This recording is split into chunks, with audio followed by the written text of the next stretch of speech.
this talk here, it's going to be based on well search and regulatory filing automation. Colin did an awesome demo earlier, so we're not going to demo again, but let's go ahead and introduce ourselves. My name is Michael Cortez.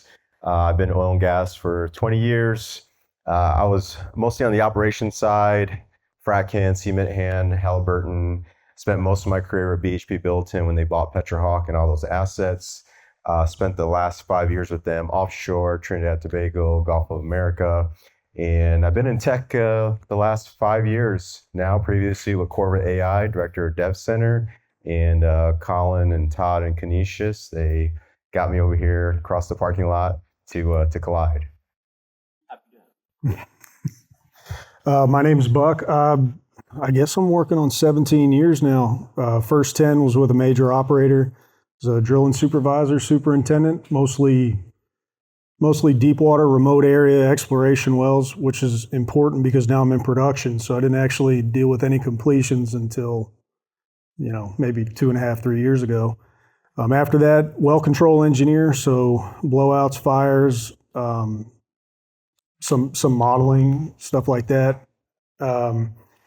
Went back to consulting on the rig in the Permian Basin, and now after a serendipitous conversation with our leader who asked me what I know about production and completions, I'm now a production engineer. So, which I love, because when I met Buck and asked him about his past career, he told me he was a driller, never did production.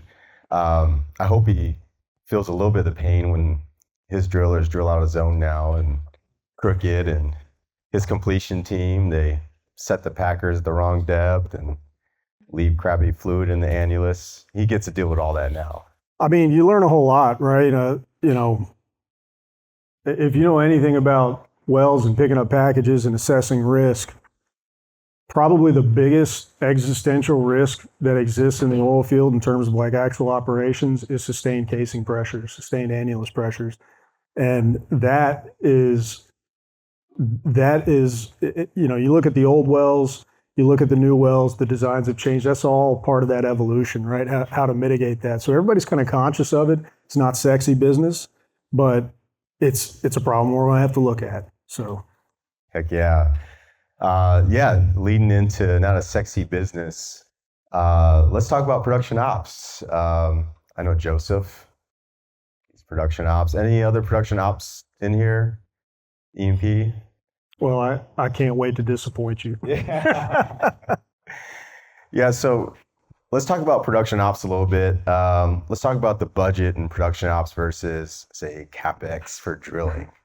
What kind of restraints are you dealing with there with the ops side? Oh, great question.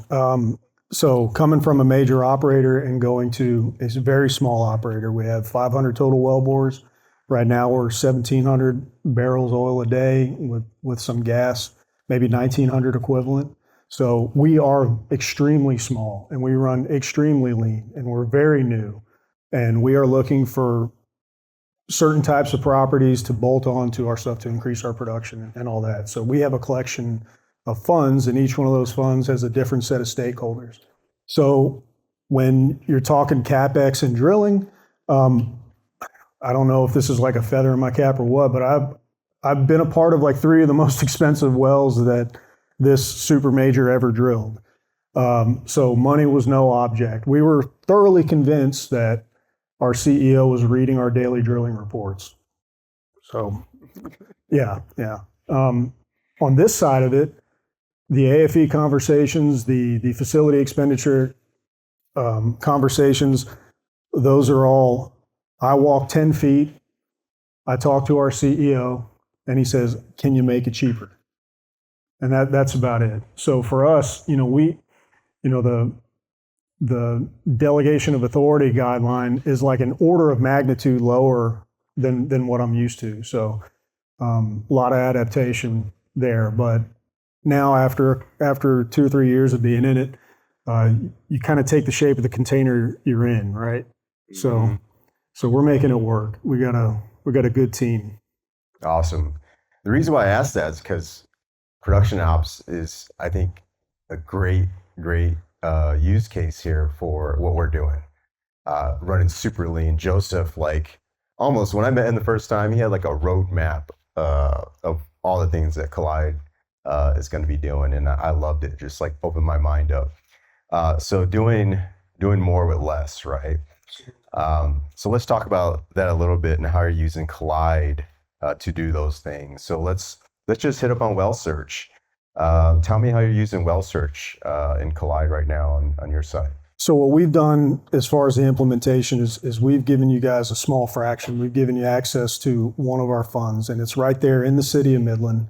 It was actually the only well data that we had that was already electronic. We buy stuff that hopefully makes 10 barrels a day till Jesus comes. So it's all ancient, right? This stuff that we got happened to be from a major operator, had a lot more, it was a lot more robust. A lot of it was already electronic. So we said, here, let's start here. So we fed Collide that information. And now, for example, today we've got a rig at one of those leases, and we're dealing. Our GOR has changed, so we're dealing with, as we start pulling rod pumps and stuff like that, we got to get longer dip tubes and all the things that go with that. So just yesterday, hey, give me a wellbore history, or give me an operational history of the Isabel 117H, and it says, hey, spud date here.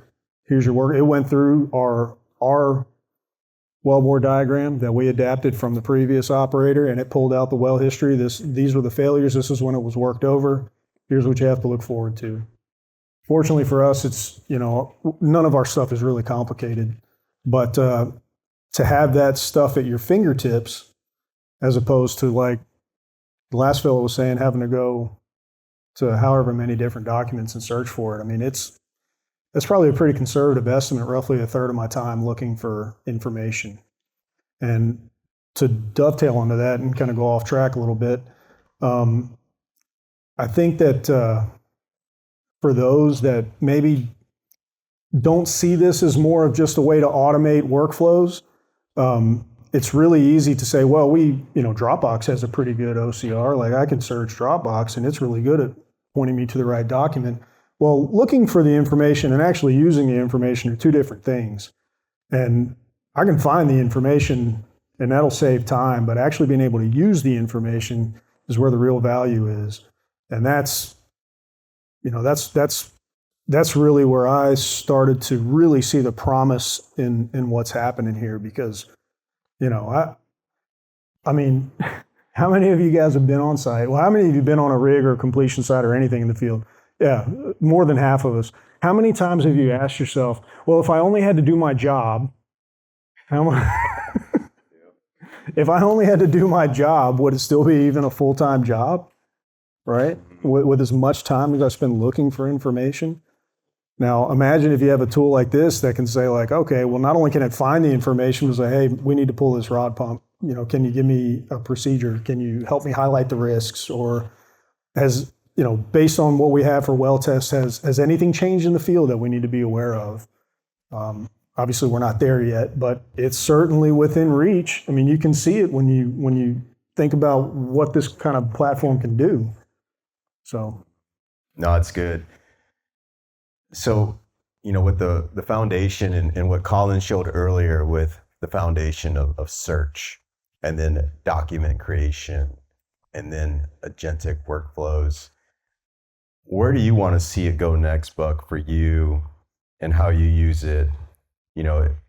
Well search, getting information. Do you want to see it move next into creating a procedure that will go out to the field, or what are you thinking about next? Man, how much time we got? What I would, for us, and this is again specific to our application, like, we don't write procedures for every workover we do because they're very simple. Mostly rod pump changes or changing out bad joints of tubing. So that stuff is not complicated for us. And we have good field guys. We have great relationships. We all understand what's going on and how to do it. What I would like to see is more help with the diagnostic piece. And that comes from feeding accurate information to the system that it will it can assimilate and then use. And I've spent actually quite a bit of time thinking about this, like before I fall asleep at night. Really, what we need to do to get there, we would need to come up with a technical library that would be a knowledge base for our instance of Collide to pull from, or as Collide evolves and it's able to ping the broader community, because right now our iteration of it is Winn specific. But if we were to feed it, say, our own technical library on how we want to operate, or any company for that matter, your own specific way you want to operate, well, now this machine it knows how you want to do things, and it will structure its answers that way. So if we want to put bounds on certain problems to say, like, all right, the diagnostic piece of this, like we think we've got gas interference, or this well's going down, we found a hot polish rod today. Well, it'd be really nice if we can ask Collide, hey, do you see anything going on over the last 30 days, 60, 90 days that would lead us to believe that this is anything other than a pump failure? And it may look at it and say, well,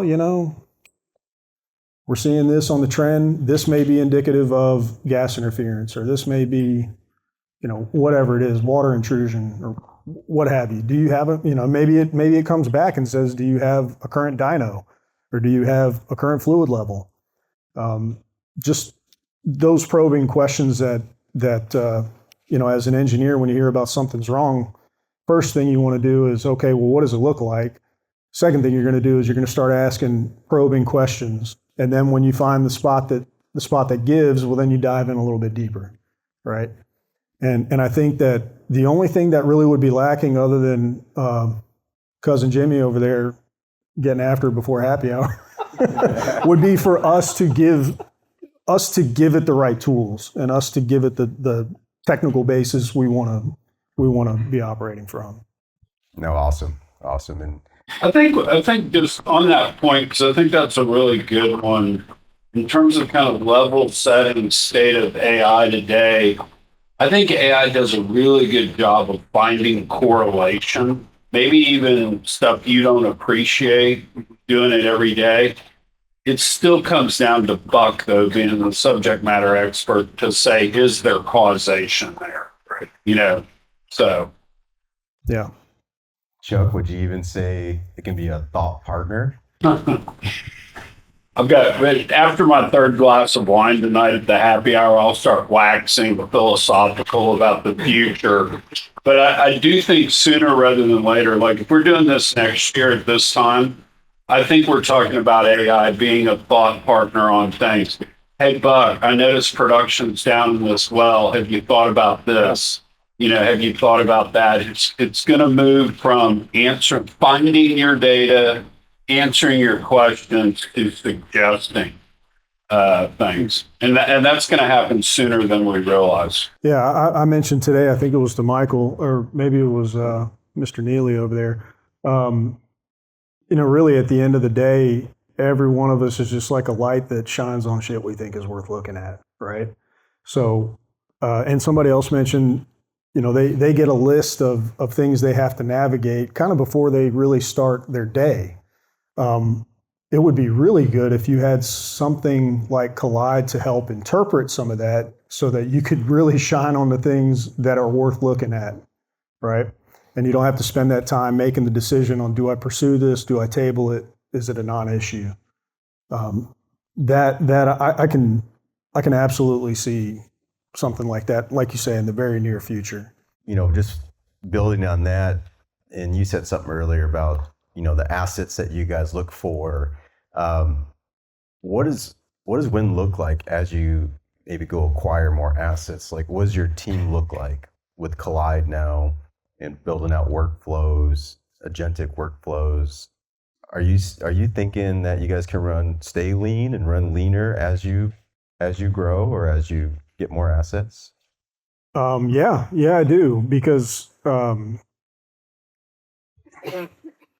well, for one, the way I like to think about this as a non technology centered person. I mean, at the end of the day, like, man, I sit on 5-gallon buckets and turn wrenches. That's how I cut my teeth, right?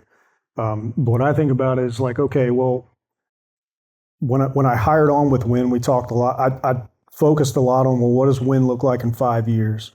We're doing however much production a day. What happens when we add a zero to that? And then I started thinking back to, okay, well, what systems do we have in place? Are those systems fit for purpose now? Are those systems going to be fit for purpose as we grow? How can I intelligently design some of this stuff, but also not burden me and ultimately the people that will follow me so that they don't look back and cuss my name and all that? Why is it this way? Well, that guy did it. It's his problem. What I think is that the real value for Collide is effectively what we're doing is we're going through this evolution on how to optimize our company structure by incorporating these types of tools, right? So before all this stuff existed, you looked at the work and then you looked at your workforce and you say, okay, well, I need 2 of these, 3 of these, maybe 1 of these, and they all had different roles. We're doing the same thing, we're just doing it with computers, right?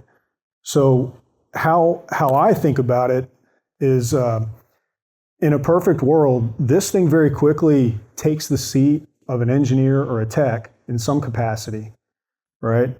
And it's not just the tech that when I go talk to that tech, they're now occupied. It's a tech that can work for all of us at the same time. We can all ask questions. It doesn't take time off. It doesn't gripe about having to do something late at night. But all of a sudden, it fills a seat that we would otherwise be paying a person for, which sounds like AI took that job. It didn't really take that job. It provided an opportunity for potentially those other people to do other things and for me to maybe give more resources to my family, right? All of this is an evolution on how to optimize how the resources end up falling out kind of on a macro scale. So to me, when this thing gets to where it can do some of the diagnostics, some of the analysis, some of the correlation and causation finding, and help me focus on the things that really matter, well, then of course we can stay lean at that point. It doesn't do me any good for our pumpers to drive by the wells that are working every day and always let me know that they're working. I expect them to be working. Let me know when they fail, and then let me know how profitable those barrels are so that I know to get that money there as soon as reasonably possible. So, yeah, absolutely. I mean, Yeah, that's good.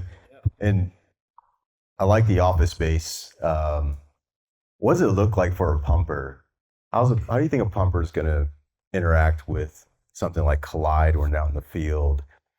Are they going to check the scores of the game and then drive up to a well and say, hey, here's the situation here, what's the procedure, or how do I bring this well back online? Maybe you have a new pumper out there and the guy's been working that field, he finally retired and he's gone. What's that look like to you? well, think about it like this, and this is industry agnostic. If you have people working for you or with you and they have a problem, how do you want that conversation to go? Do you want people to just constantly give you problems? No. Well, I think, when our pumpers come to me, like we're close enough and reasonable enough and understanding enough to where when they have a problem, they'll propose a solution as well. Or they'll provide me a little bit of data and say, man, I think it might be this, or maybe it's this. And it's okay, well, send me your data and then I'll do some digging. So I'm going to incorporate what he's told me and then see if I can find some other data points, and maybe we come to the most probable solution. In a perfect world, our pumper pulls up to a site, say he's got a hot polish rod or something like that, and he's doing his diagnostics, and he may say, Collide, I'm sitting over here, at the bus barn 2620, I got a hot polish rod. We appear to have lost pump action. These are the pressures. Can you help me? Can you help me with the diagnostics, right? So when he calls me, he can say, hey, this is what I found. I did some cursory glance. This is what we think the probable situations are, right? The probable failures. And then I can with a higher degree of confidence say, okay, well, did you ask Collide? What did Collide say, or what are you seeing? What did you feed into the system? And then we can have that discussion. And we're a little bit further down the road than just he calls me up and say, hey, I got a hot polish rod. We got to get a pump truck tomorrow, whatever. You know, we can already be a little bit further down. And because he has access to that knowledge and access to that data, eventually he's going to be more competent too.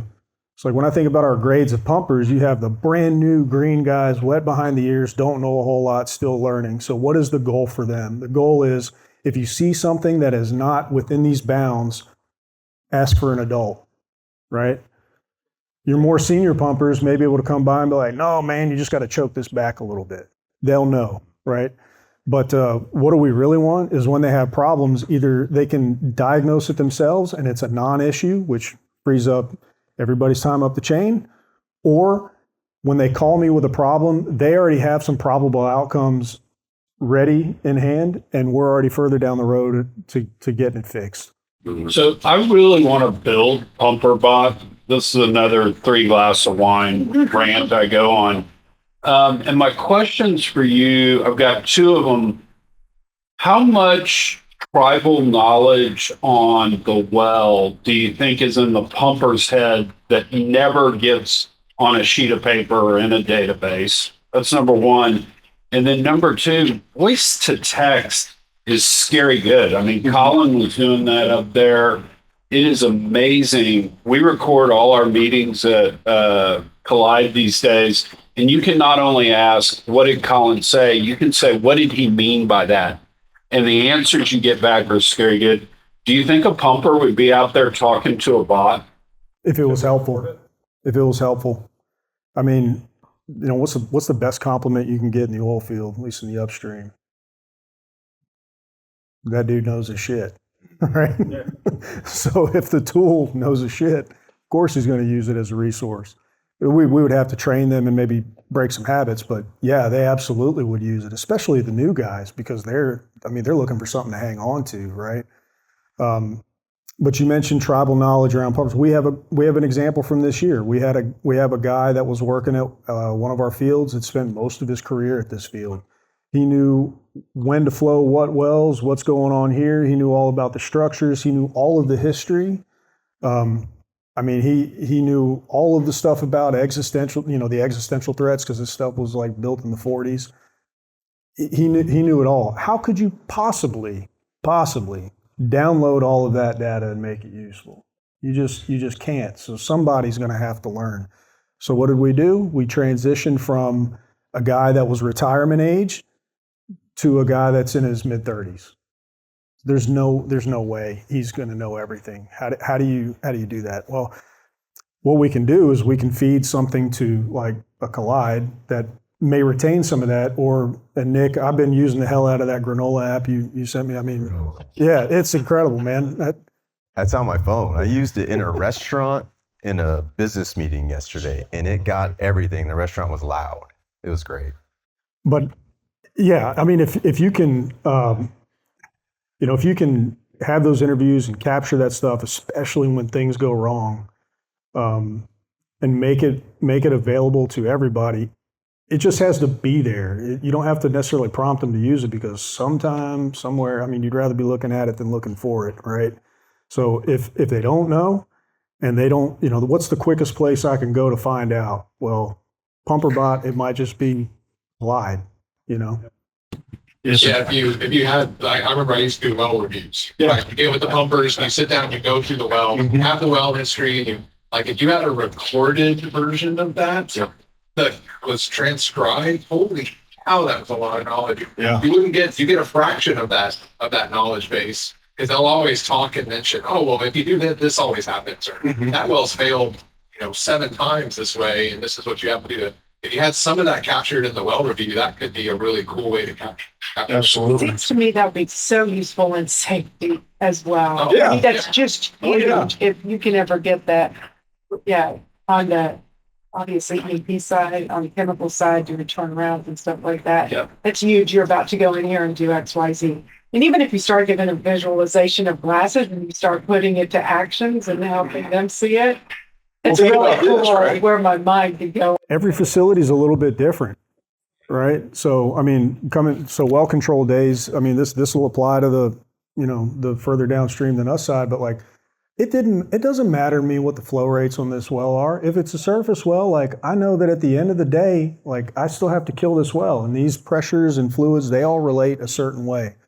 Well, whenever we would hear stuff like, oh, well, we're capturing all these JSAs, and you can go in and live edit the global JSA, and everybody rolls their eyes because, I mean, it's so diluted at that point. But every facility is different. Every well is a little bit different. So, like, the only way that stuff is really useful, because everybody already knows how to do the job. The only way that stuff is useful is if you have specific information to that application.